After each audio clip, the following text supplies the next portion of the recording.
Hello. Um, my name is Angela Duran, and today I'm excited to share my community engagement project, um, focusing on the agency that I've been working on throughout this semester, which is called Freedom School Partner.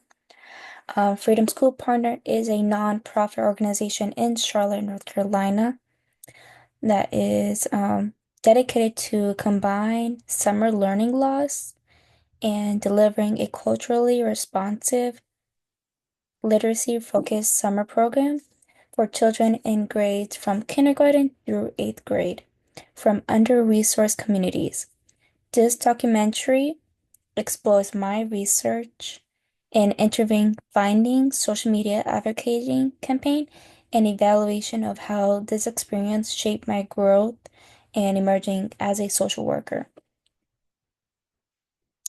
My initial research found that summer learning loss disproportionately affects students from marginalized communities, include especially with Black and Latino and immigrant youth. Freedom School Partners address this by providing a 6-week advanced enrichment program based in Children's Defense Fund's integrated reading curriculum. The program uses culturally affirming books. And let me see. So, before I continue, this is the link to the Freedom School Partner in Charlotte, North Carolina. It explains the summer literacy program, why they do it, and strategic plan on how to improve and growth and hearing from the parents. Under this tab is who we are, which is about us, which is about their program, how it impacts and who we serve, which serves for the kindergarten to 8th grade, the staff and the board of directors, and contact. This is the application of joining and for families to join their kid in the summer literacy program. Um, this tab, the second tab, the last tab is um, how we as a community can help the program, which is volunteering, career options, which is applying or joining in the Freedom School Partners, or even donating. Over here it says donating supplies, which can help the kids with education supplies or literacy books. Here is the board of directors. We have Kimberly, Anne, Julius, Hendrik, Kate, Mary, Gigi, Tara, and Mitchell. Over here we have Janika Bowman Lewis, she's in UNC Charlotte board chair. And here are the rest of everybody. Our next is the staff. Here is the staff: Alexandra, Amber, Leah, Aisha, Justin, Nikki, Tiffany, Nicole Watts. With Nicole Watts, I interviewed her, um, who is the engagement and outreach coordinator. She has worked over 20 years, and Nicole has been shaping the lives for children. I enjoyed having a talk with Nicole Watts. She had a smile. Her vibe and her energy was very lightened. And from her interview, you can tell that she really cares for the program and the children. So I was really excited and honored for her to join this interview that I did with her. Um, we discussed about the goods, what can we improve, and just a lot of great things that we discussed. I will be putting that on the link for submission. But overall, here is everybody. Mary Ellis and my Mia Young. So a lot of great people. Okay, let's continue. The program used culturally affirming books, empowers scholars with leadership skills, and celebrates diversity every day through joyful learning experience. And they do a hamburger, which we'll discuss later. I also had I want to discuss the interview I had with Nicole Watts. Nicole shared how the organization curriculum not only focusing on building literacy skills, but also she discussed on empowering children identities and leadership potential. Nicole emphasized that the Freedom School partners strive to support immigration families. Um, and right now, with the immigration that's been going on, not a lot of kids, or parents allow their kids to go to school with the fear of deportation or the risk of having their kids going out and not hearing their parents or them being deported. So that has been an issue that's been going on this year, and which makes it very hard for to be contact with the family, but also kids not going back to school and have that fun literacy that they are wanting to do. However, she pointed out that the gaps, including the lack of dedicated immigration-related support and mental health service for scholars experience trauma. During our interview with Nicole Watts, she discussed that a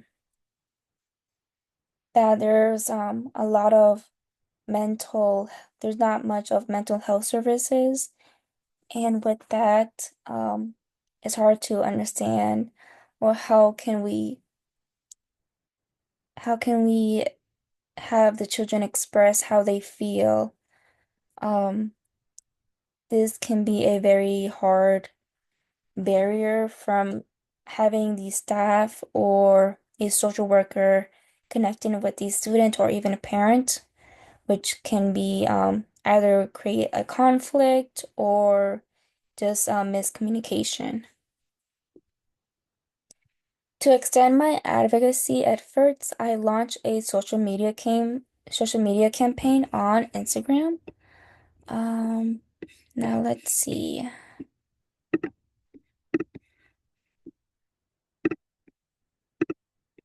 So this is my social media campaign. It is called Advocate Low Income Education. Um, so right here is the post. This is a statistic of disadvantage from 2017 of low poverty and high poverty. Um, with having the low income education, I did want to add disabilities. Around 40% children in poverty are not prepared for primary education, and 11%, approximately 11 million children, lives below poverty line, heavily influenced by family and education levels. So I decided to do this Instagram to raise awareness about the Freedom School partners and the importance of literacy and choosing opportunity gaps.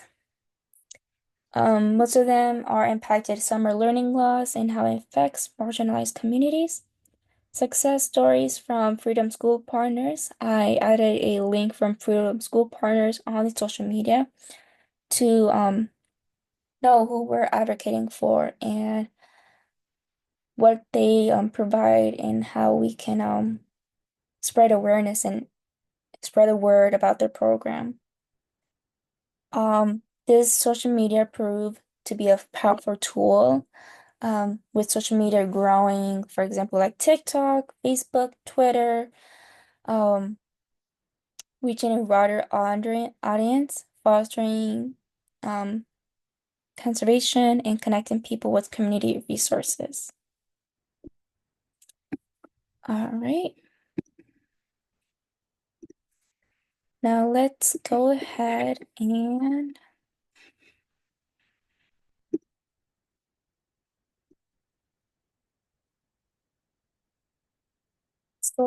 go to our Flipboard.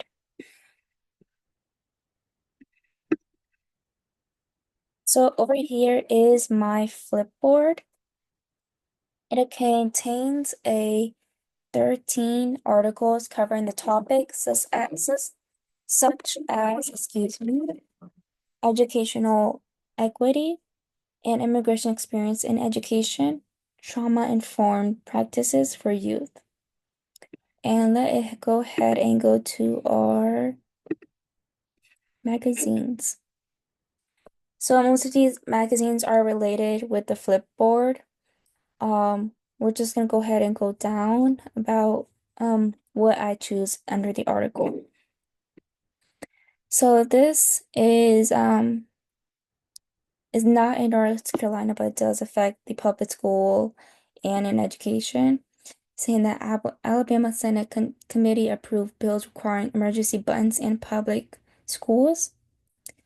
Um, this Another article was Democrat-led state pushback on federal government threats to cut school funding over DEI. So this recently announced Trump announced that the funding school will be cut, which not only affect organization but affect the Freedom School partners. Um, a lot of organizations has been rewarded with funding and grants. So with this being cut, it affects the not the with the organization, but also education, the supplies, and um not getting a lot of resources. So for this, it may affect um possibly affect with the Freedom School partners, which kind of concerns because with what they have been growing, um this can affect not them, but a lot of organizations. Um, Again, this is continuing. This is a Northwestern University says Trump administration frees about 790 million funding, which is a lot. Um, so this is the neuropsychologist. He announced that this is from the CNBC from Tom Huddleston Jr. What he said is my number one key to raising kids who are motivated to succeed. Achievement is only part of it. It just said he wants to raise children who are happy, fulfilled, self-motivated to success, trust him more, and worry about them less. So this article, let's look into that. This is recently on April 9th, 2025. He said that it's stressful because it lowers your own sense of control. To trust your kids to make decisions about something, even though if you're giving your own best advice. To help inform their decisions, March 28th episode of Raising Good Humans podcast, but ultimately, if you don't micromanage your child, you'll make your own life less stressful. So this is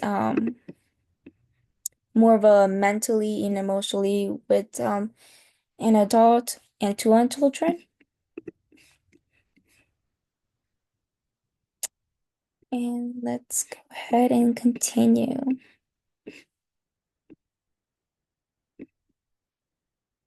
So this is from March 24th. Our former North Carolina Rory Cooper has a new role of teaching at Harvard University. Um, I chose this one because it does affect the education, but also in North Carolina.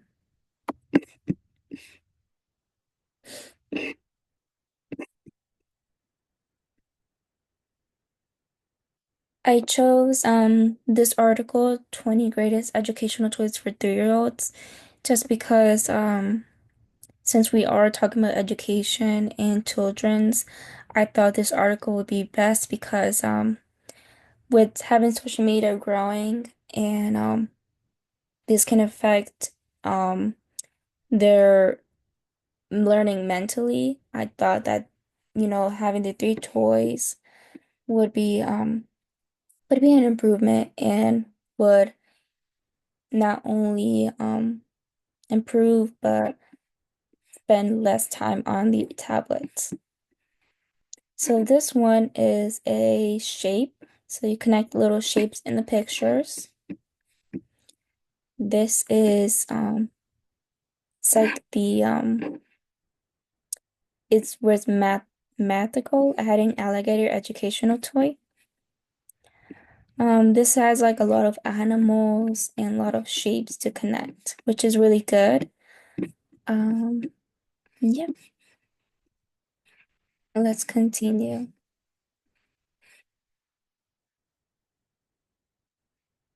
So this article was on February 18, free school breakfast for all. Virginia students is off the table this year, advocates that they'll keep fighting. So this is a group of advocates who gathered at the Bell Tower Capitol Monday to urge legislation to expand free school meals.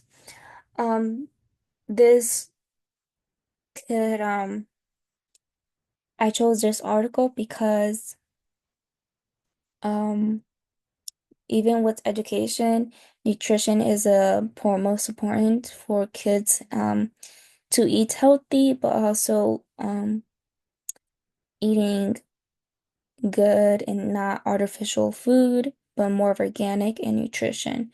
This can improve their mindset and their um, immune system.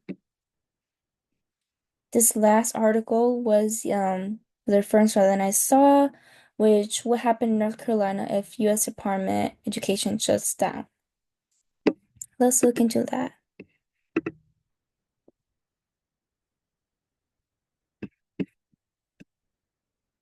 Seeing a proposal to dismantle U.S. Department of Education is gaining steam as President Donald Trump moves to swiftly carry out his campaign promises. Hear what it means in North Carolina schools and for students.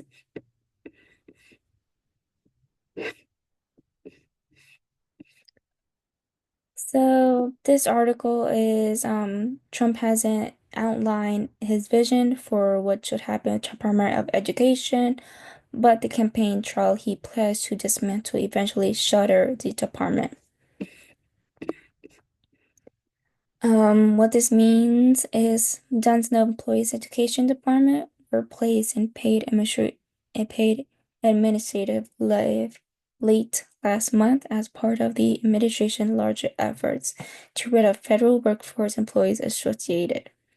So he explains that what it means for this education to shut down is he wants to have the state have their own decision. So North Carolina will have their decision of education and how they can run it instead of the Department of Education um, looking up to them. So my advocacy plan focus on three main things, which is raising public awareness through social media and education, spreading the word with the shutting down of the Department of Education and the organization with cutting funds. This is very important, but also a concern, especially for children. Next is recommending a stronger partnership between Freedom School partners and immigration legal services and trauma counselors. With the concerns of immigration that's going on, education in, is not a concern for them, but for the children's mentally, we don't want kids to be scared with the fear of deportation.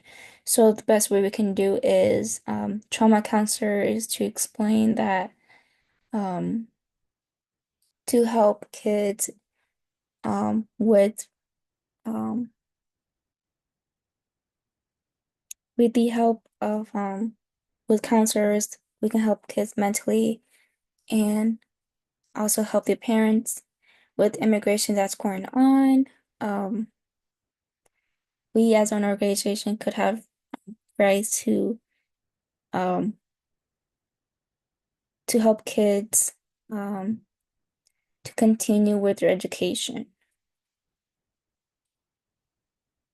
Lastly, is to encourage local community investment to expand access to these critical services, which by amplifying the voices of Freedom School partners, scholars, and families, I strive to support the ongoing fight with educational justice and immigration and family protection.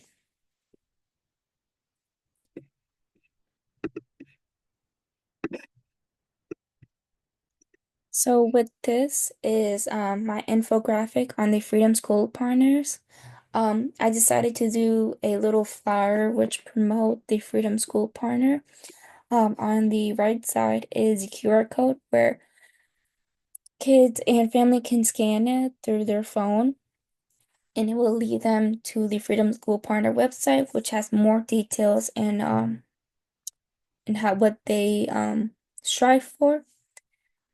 Here on the pink square is the contact information. This is a phone number, location in Charlotte, North Carolina, or you can send through email.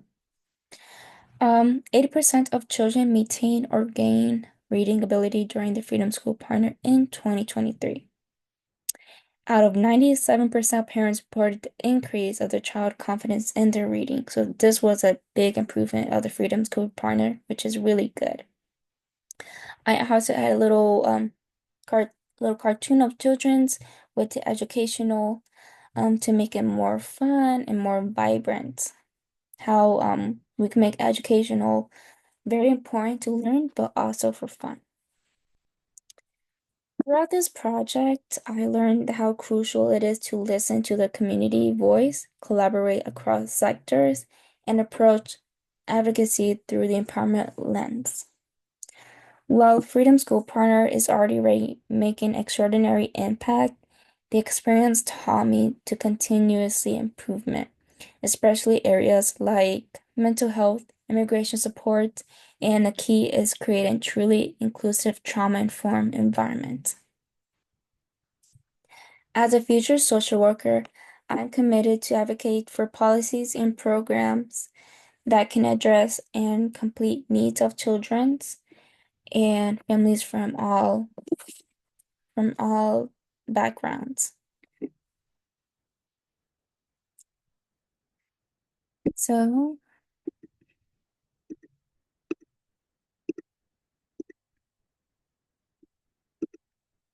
so this is my Freedom School partner.